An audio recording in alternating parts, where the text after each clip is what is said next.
आम्ही करणार आहोत बटाटा मटर भाजी। त्यासाठी लागणारे साहित्य 2 बटाटे, कोथिंबीर, लसणाचा एक गड्डा, आलं, पुदिना, मिरच्या आपल्या आवडीनुसार घाला, वटाणे, हिरवे वटाणे ताजे सर मध्ये 5-6 मिरच्या स्वच्छ धुवून घेतल्या आहेत, पुदिना, कोथिंबीर, आलं, लसणाच्या 10-12 पाकळ्या, पुदिना आणि कोथिंबीर आम्ही स्वच्छ धुवून घेतले आहे, जिरा आपल्या आवडीनुसार, थोडंसं मीठ चवीनुसार। आता याला सर्वाला मिक्सरमध्ये याची पेस्ट करून घेऊया। आता यामध्ये थोडं पाणी घालायचं आणि याची पेस्ट करून घ्यायची। अशा प्रकारे जाडसर पेस्ट करून घ्यायची। गॅसवरती कुकर तापत ठेवला आहे, त्यामध्ये छोटा चमचा तेल घालायचं, 1 चमचा, 1-1.5 चमचा तेल घालायचं।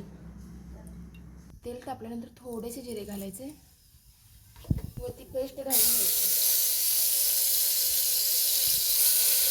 ह्या पेस्ट तेलामध्ये थोडं परतून घ्यायचं मंद आचेवरती। वटाणे स्वच्छ धुवून व बटाटे स्वच्छ धुवून घ्यायचे। त्यामध्ये चिमूटभर हळदी घालायची व 1.5 मिनिट 2 मिनिटं चांगलं मंद आचेवरती तेलात भाजून घ्यायची पेस्ट।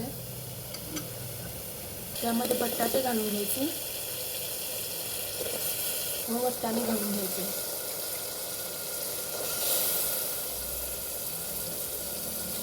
त्याला हलकी परतून घ्यावे। त्यामध्ये चवीनुसार मीठ घालून घ्यावे। त्यामध्ये मॅगी मसाला घालून घ्यायचा, आपल्याला आवडीनुसार मॅगी मसाला घालून घ्यायचा व पाणी घालून घ्यावे। 1 छोटी वाटीभर पाणी घालून घ्यायचं व त्याला परतून घ्यावे हलकेसे व त्याला 4 शिट्ट्या द्यावे। अशा प्रकारे 4 शिट्ट्या झाल्या आहेत। थंड झाल्यावरती रेसिपी बघू।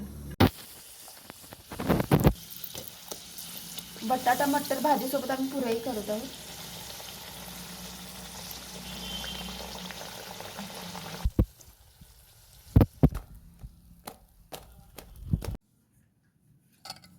अशा प्रकारे बटाटा मटर भाजी तयार आहे।